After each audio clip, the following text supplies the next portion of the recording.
जी जी ठीक हो गया, रिकॉर्डिंग की ऑप्शन होगी। थैंक यू जी, जज़ाकल्लाह। अल्लाह ताला जी आपको जज़ाए खैर दे, सबको जज़ाए खैर दे। ओके जी, आवाज़ सबको क्लियर आ रही है बच्चों?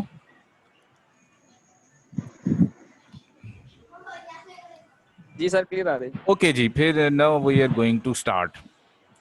अब आप जो स्टूडेंट्स आते जाएंगे आप उनको एडमिट करते जाइए। अगर किसी ने कोई क्वेश्चन करना होगा तो वो प्लीज़ वो अपना रेस करेगा हैंड, और फिर आप उसको परमिशन देंगे। फिर इंशाल्लाह ताला जो है ना वो हम बात आगे बढ़ाते जाएंगे। ओके जी, ठीक है। ये भी ज़रा स्क्रीन शेयर की ऑप्शन हो गई है। Okay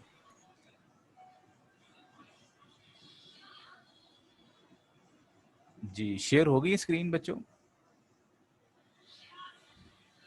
yes sir. Okay, Talha पहले हम थोड़ी सी कैलकुलस पढ़ेंगे। बेटा वो कैलकुलस तो कहाँ लेक्चर है? ये जी जूम मीटिंग हो गई। अच्छा, ये मैं पहले आपसे बात करता हूँ, एफएससी में आपने क्या पढ़ना है जी? रिकॉर्डिंग हो रही है, जरा चेक कर लें एक दफ़ा मौसम।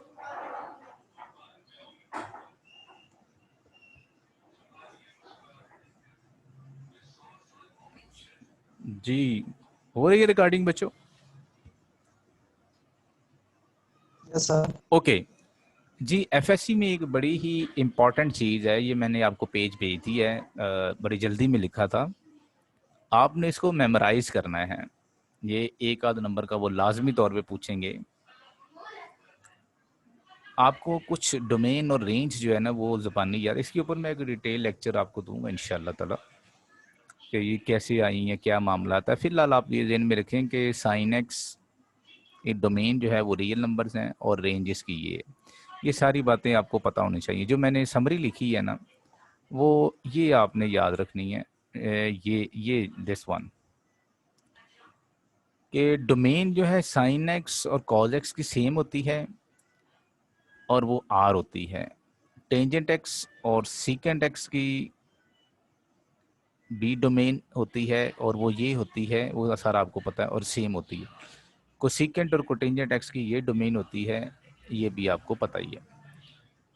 और रेंज जो है वो भी आप देखिए ज़रा, साइन और कॉस की सेम है, टेंजेंट कोटेंजेंट की सेम है, और कोसेकेंट सीकेंट की सेम है। किस तरह आई है ये सारी बातें बहुत पुरानी है, एफएससी में सारी आपको पता ही हैं। सिर्फ आपने इनको मेमोराइज करना है, इनकी के डोमेन क्या, ट्रिग्नोमेट्रिक फंक्शंस की क्या होती हैं। ये पहली हमारी स्लाइड थी।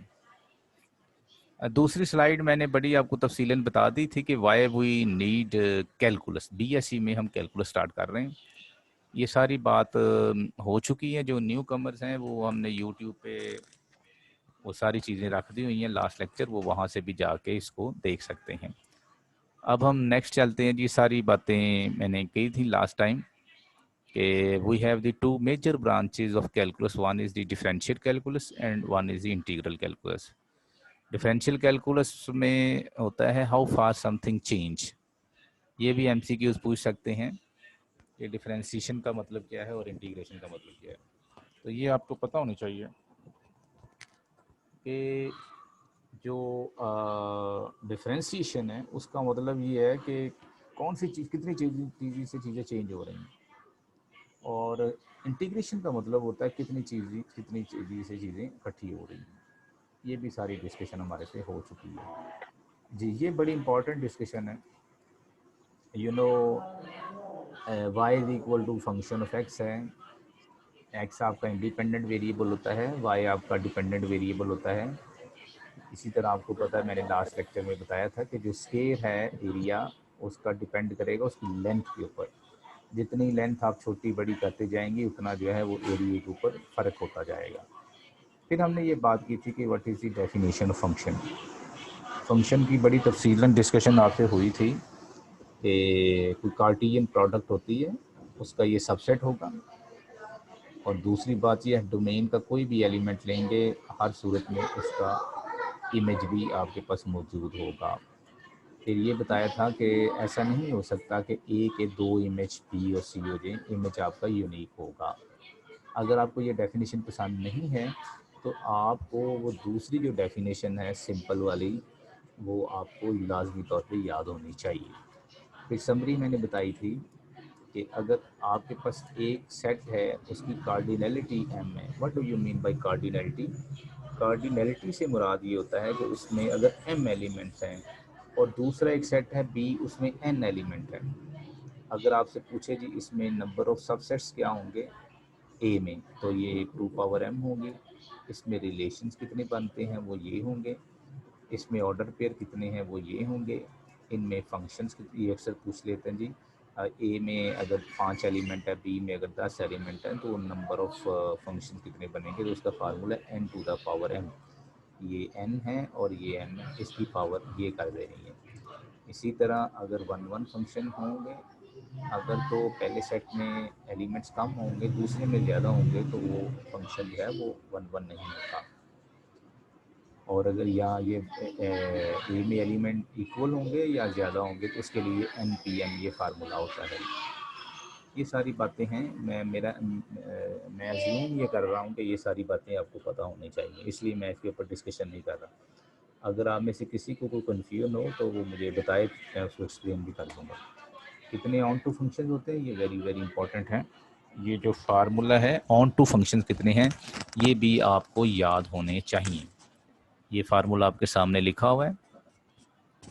और इसी तरह bijective number of bijective functions कितने होते हैं, वो डेफिनेटली n फैक्टोरियल्स होते हैं।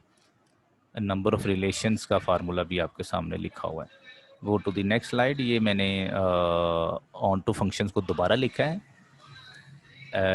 If you have a cardinality of A is m, a में m एलिमेंट है और b में अगर n एलिमेंट है, तो अगर n m से बड़ा हो जाएगा तो 0 आ जाएगा आपके पास। ये सारी एग्जांपल्स मैंने सॉल्व की हुई हैं छोटी छोटी, तो इसके ऊपर ये भी देख लीजिएगा किस तरह वो फैक्टोरियल्स वगैरह आपके पास आए।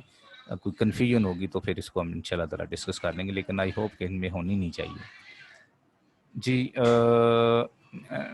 ये भी इस तरह की आप कोई भी प्रैक्टिस कर सकते हैं। कोई भी सेट आप उसमें ले लें, उसमें एलिमेंट्स इस वक्त 4 हैं, बी में 3 हैं, तो आप ये सारा वो फार्मूले वगैरह कॉपी पे लिख के उसकी आप इसको प्रैक्टिस कर सकते हैं कि क्या होंगे जी। फंक्शन में एक बड़ी इंपॉर्टेंट बात ये होती है कि जो वर्टिकल लाइन टेस्ट जो है वो फॉलो करता है।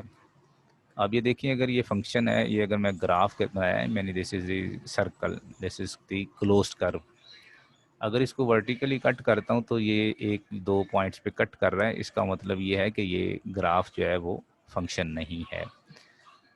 अब ये देखें, ये मैंने पैराबोला बनाया है y is equal to 4ax।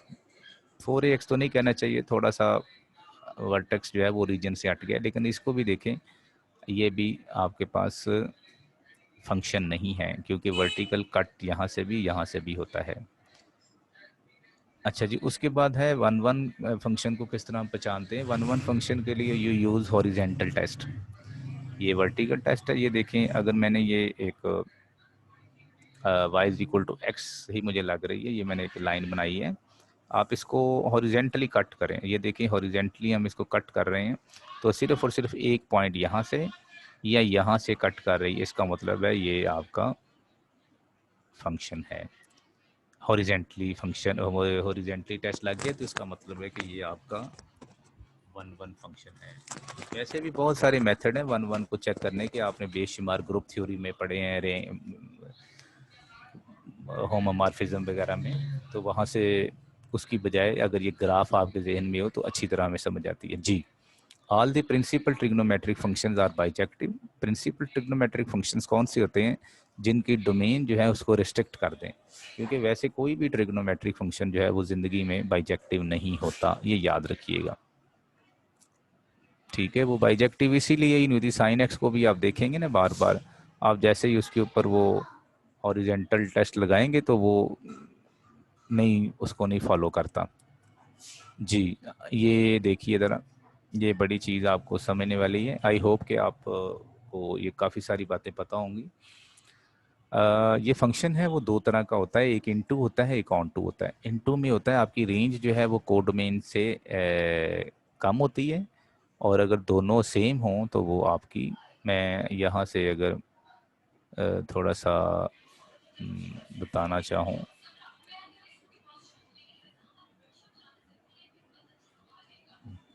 जी देखिएगा ज़रा, ये सारी बातें आपको पता ही, सिर्फ थोड़ा सा मैं रिकॉल करा रहा हूँ। ये देखिए, ये मेरे पास एक फंक्शन है,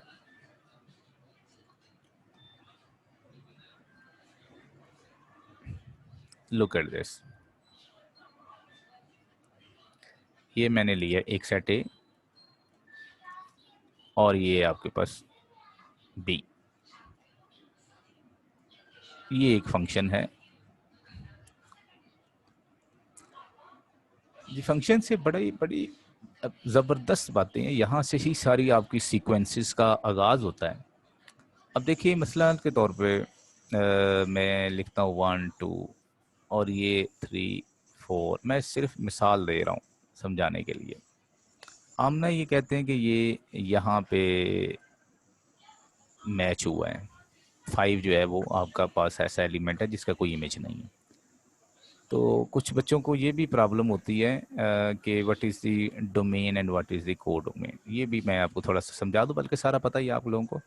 ये जो है ना, सॉरी अगर मैं कोई डिफरेंट कलर लेना चाहूँ, ये जो काबू आ जाती है ना, काबू का मतलब जिसके इमेजेस हो जाते हैं, इनको हम कहते हैं रेंज।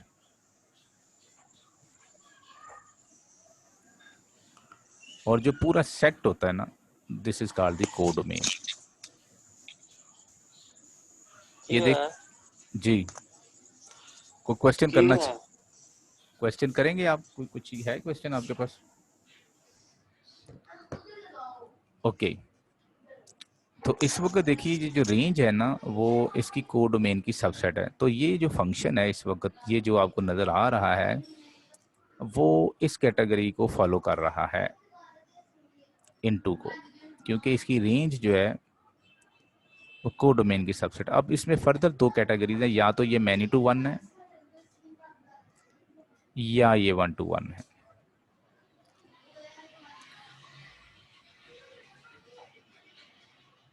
ये भी सारी बातें मेरा ख्याल हम शायद टाइम ज़ाया कर रहे हैं।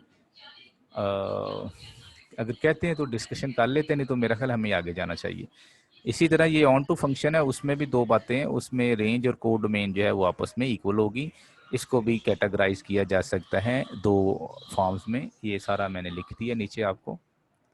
नेक्स्ट देखिए, ये कुछ एग्जांपल है इनटू फंक्शन की। ये देखिए, अगर फंक्शन है आपका from R to R, real number से रियल नंबर में, ये डिफाइन किया गया है ऐसे कि f of x is equal to x square. अब देखिए, इसमें आप को इजाज़त ये है कि ये रियल नंबर लिखा हुआ है, जितने मर्जी आप रियल नंबर इसमें डालते जाएं, आंसर कभी नेगेटिव नहीं आएगा। साल के तौर पे आप यहाँ पे -4 लिखते हैं तो आंसर आपके पास 16 आएगा। मैं इस फंक्शन की बात कर रहा हूँ, इस वाले की। तो क्या ख्याल है कि यहाँ पे कभी नेगेटिव आ सकता है? बहुत बुरे हालात हों तो ज़ीरो रख के देखिए आप, तो तब भी ये ज़ीरो आ जाएगा। तो आप देखिए, अगर मैं इसको भी पिक्चर के तौर पे आपको समझाना चाहूँ, ये आपका आर है और इधर भी आपने आर लिया हुआ है, ये फंक्शन है f of x is equal to x square. आप यहाँ पे आपको कोई रिस्ट्रिक्शन नहीं है, आप जो मर्जी यहाँ पे रखते जाएं, लेकिन यहाँ पे जो रिस्ट्रिक्शंस है ना, वो आपके पास ज़ीरो से लेके ना पॉजिटिव नंबर तक की आपके पास रिस्ट्रिक्शन है। जो नेगेटिव नंबर्स हैं ना, वो आपके पास नहीं आएंगे। इसका मतलब ये हुआ कि ये जितने भी इसकी इमेजेस वगैरह आएंगे, वो सारे के सारे यहाँ पे जाएंगे। तो इसका मतलब है ये जो रेंज है वो आपकी सबसेट हो गई ना आर की, कोडोमेन की। तो इसका मतलब है ये जो फंक्शन है x is equal to x square जो है, ये आपका इनटू फंक्शन है। इसी तरह इसको देखें, ये ऑन टू फंक्शन है। ऑन टू फंक्शन का मतलब ये होता है, आपने सबसे पहले देखनी करनी कि डोमेन कौन सी डिफाइन की है। अब फर्ज करें अगर वो ये डिफाइन कर देता है कि जनाब आर टू आर प्लस है, ऐसे, तो फिर तो हमें कोई प्रॉब्लम नहीं। फिर यही फंक्शन जो है f of x is equal to x square जो है वो आपका ऑन टू फंक्शन हो जाएगा, क्योंकि उसमें फिर सारी की सारे नंबर आपके जो हमें चाहिए वो हमारे पास आ जाएंगे आर प्लस वाले। तो जब भी क्वेश्चन आए फटाफट आपने ये आंखें बंद करके नहीं उसके ऊपर टिक कर देना।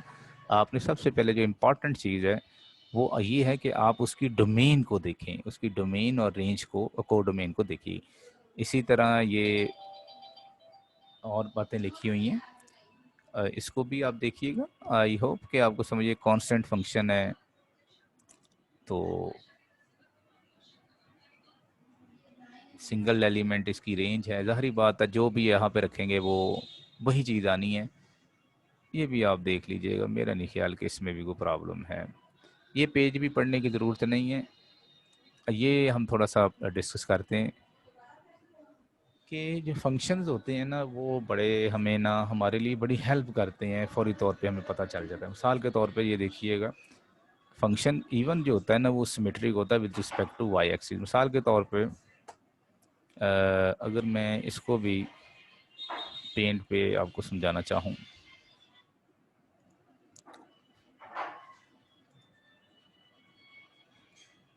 देखिए इसकी कहानी ये है कि अगर आप ये लेते हैं ना एक, ये आप अगर ये फंक्शन इवन है, आपको कहता है जी फंक्शन इवन है, तो ये आपको पता है दिस इज वाई एक्सिस, तो सिर्फ मिरर रख लें, आईना रख लें, तो इसको जस्ट आप रोटेट कर दें ऐसे ही, तो ये फंक्शन आपका इवन होगा। इसका मकसद ये है कि अगर देखिए ये ही फंक्शन मैंने उस दिन भी शायद आपको मिसाल दी थी, f of x is equal to x square ले लें। आप देखिए यहाँ पे अगर मैं इसको 2 पे इसका इमेज चेक करूँ तो 2 पे इसका इमेज आएगा 4। ये देखिए मैंने x की जगह 2 रखा, वो गेट 4। और अगर आप भाई -2 रखेंगे तो तब भी तो आपको 4 ही मिलेगा ना। This is -2 to 4। तो ऐसा फंक्शन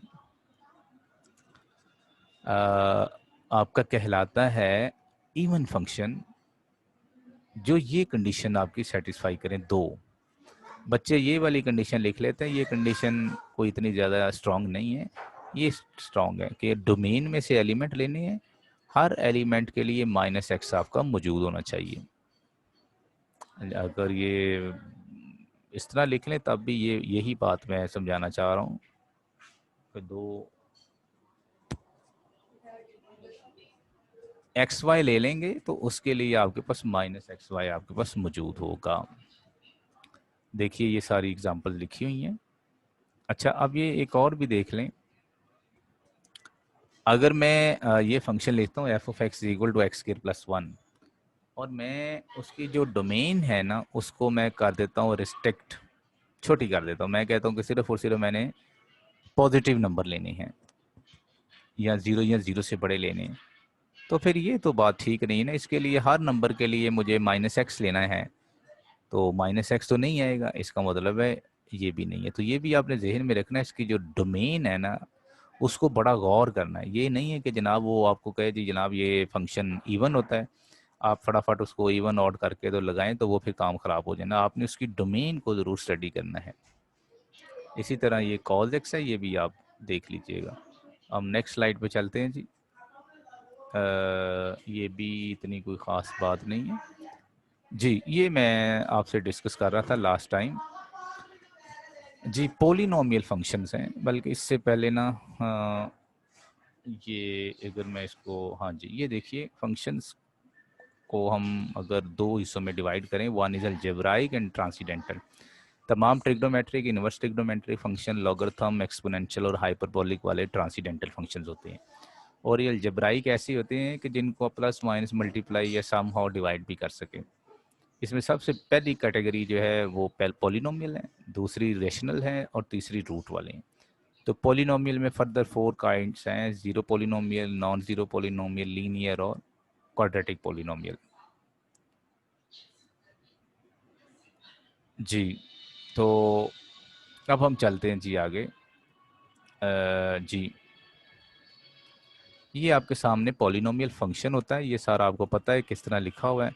इसमें क्या होना चाहिए, AIs आपके रियल नंबर्स होने चाहिए, एक्सपोनेंट आपके नॉन नेगेटिव इंटीजर होने चाहिए।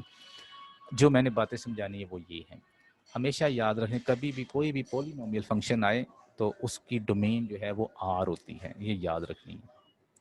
और दूसरी बात है, ये हमेशा कंटिन्यूस होता है। तीसरा, ये बात हो रही थी उस दिन भी कि नंबर ऑफ बैंड्स कितने होते हैं।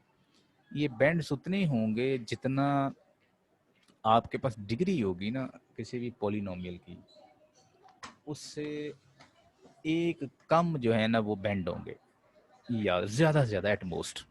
ये पूछे थे एक दफ़ा, मैं गया था किसी यूनिवर्सिटी में, तो वो वाइवे में उन्होंने पूछा था जी, एक पॉलिनोमियल है, उसकी अगर पावर 40 है तो आप ये बताएं कि जनाब उसमें बैंड कितने होंगे। तो बंदा तो फंस जाता जी एकदम। तो इसलिए आपने नहीं घबराना, आपने ये याद रखना, जितनी भी पॉलिनोमियल की पावर होगी उसमें से एक कम बैंड होगा, ज़्यादा से ज़्यादा। ये लफ्ज़ बड़ा इंपॉर्टेंट है, एट मोस्ट। ये देखिए, हम आगे चलते हैं। साल के तौर पे ये देखिए, आपके पास लीनियर फंक्शन है, इसकी पावर है 1। अगर ये लीनियर फंक्शन है और इसकी पावर 1 है तो 1 - 1 करें तो क्या हो जाएगा, 0। तो अगर आप कोई भी स्ट्रेट लाइन निकालें, लिखें, तो उसका बैंड जो है वो 0 होगा, उसमें बैंड होता ही नहीं। ऐसा ही है जी, उसमें बैंड नहीं होता। अगर आप ये सेकंड डिग्री पॉलिनोमियल लेते हैं तो जितनी पावर उसमें से कम कर दें, मैंने एक कम किया तो 1 है तो एक बैंड होगा, या ऊपर की तरफ होगा या नीचे की तरफ होगा। ये जो एटमोस्ट नंबर ऑफ बैंड्स जो है ना, क्यूबिक फंक्शन से स्टार्ट होते हैं। वैसे यहाँ पे एकदम ही है, अगर 3 से कम हो ना तो जितने हो उसमें से एक कम कर दें, लेकिन जब 3 हो जाए ना तो फिर 3 से आपको 3 भी हो सकते हैं, आपके 2 भी हो सकते हैं, और आपके 1 भी बैंड हो सकता है। अब देखिए ज़रा, अब हम इवन डिग्री पॉलिनोमियल की बात करते हैं। मैं ये बड़ी इंपॉर्टेंट डिस्कशन है जी, ये वाली मैं आपको थोड़ा सा समझाऊं ये क्या हो रही है बात।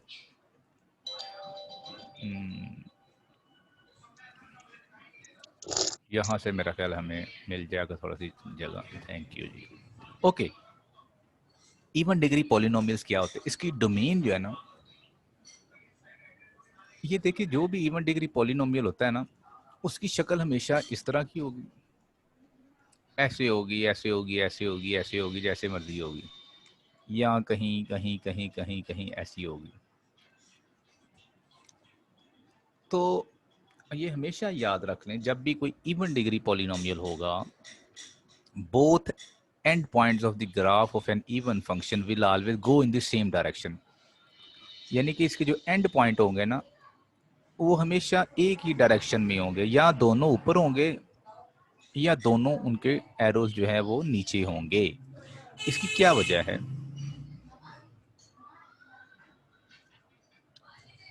इसकी वजह आपको बताते हैं। आज की वजह मैं आपको बताता हूँ, अगली स्लाइड में आ रही, कि यहाँ से हमें अंदाज़ा हो जाता है कि ये फंक्शन ऑन टू है, ये 1 1 है, ये बाइजेक्टिव है या क्या है जी। क्वेश्चन ये आ गया कि अगर n आपके पास 4 होता है, को पॉलिनोमियल है 4 डिग्री की, साल के तौर पे, वो कहता है जनाब आपको क्वेश्चन कि this is equal to x4 plus 3x² plus 5x। वो कहता है जनाब ये पॉलिनोमियल है, तो इसमें कितने ज़्यादा से ज़्यादा बैंड होंगे। तो कितने होंगे जी, ज़्यादा से ज़्यादा n-1 होगी। n आपके पास है 4, तो 4 - 1 होंगे 3। तो ज़्यादा से ज़्यादा इसमें आपके पास जो बैंड्स होंगे वो आपके पास 3 हो सकते हैं, आपके पास 2 हो सकते हैं, या आपके पास 1 हो सकते हैं। अब ये देखिएगा, ये ग्राफ है इस तरह का, ये 4th डिग्री का ग्राफ है। इसमें एक ये बैंड आ गया, एक ये बैंड आ गया, और एक ये बैंड आ गया। इसके 3 बैंड्स हैं। और अगर इसी को यूं लेते हैं,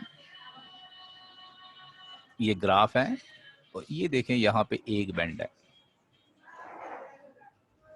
अब जो ये बात है ये बड़ी इंपॉर्टेंट है कि हमें कैसे पता चलेगा। देखिए अभी हमने स्टडी किया है ग्राफ में, वो ये बात हमने स्टडी की है कि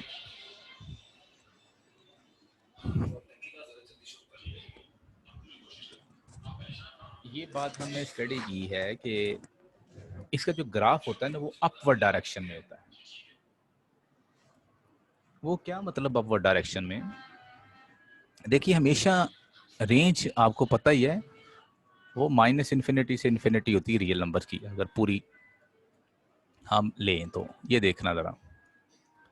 तो वो ये ऐसे ही होती है ना भी, अगर एक तरफ एरो माइनस इन्फिनिटी हो दूसरी तरफ फिर ही पूरी रेंज आपके पास पकड़ी जाती है। ऐसा तो कभी नहीं ना होता कि ऐसी ही आपने की है दोनों जनाब इन्फिनिटीज़ की तरफ में फ़र्ज़ करें भाग रही हैं, तो ऐसे थोड़ी होता है। तो इसका मतलब है ये हमेशा जो फंक्शन होगा, जो भी इवन डिग्री पॉलिनोमियल है, चाहे उसकी पावर 50,000 भी है, तो वो उसकी रेंज जो है ना वो हमेशा आर का सबसेट होगी। और यहाँ से बड़े खूबसूरत रिजल्ट आए हैं। ये वही लिखा हुआ है कि रेंज जो है वो इस वक्त को डोमेन के इक्वल नहीं है। अगर वो को डोमेन के इक्वल नहीं है तो इसका मतलब ये कभी ज़िंदगी में इवन डिग्री पॉलिनोमियल जो है वो ऑन टू फंक्शंस नहीं होते। तो फिर ये क्या होते हैं? रेंज अगर सबसेट हो आर का, तो ये हमने अभी डिस्कशन की है। ये देखिए ये सारा लिखा हुआ है, ये आपका इनटू फंक्शन होगा। All even degree polynomial are into function. ये हमेशा अपनी ज़िंदगी में बात याद रखें। कभी इंटरव्यू में पूछें आपसे, कभी वैसे डिस्कशन हो, जी बताएं जनाब ये जो फंक्शन है ये ऑन टू है या इन टू है, तो वो बड़ा मुश्किल हो जाता है। ये सारी जी कुछ पूछना चाह रहे हैं?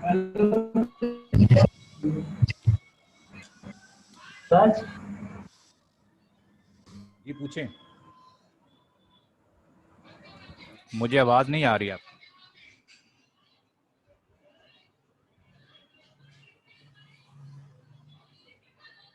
I am not listening you.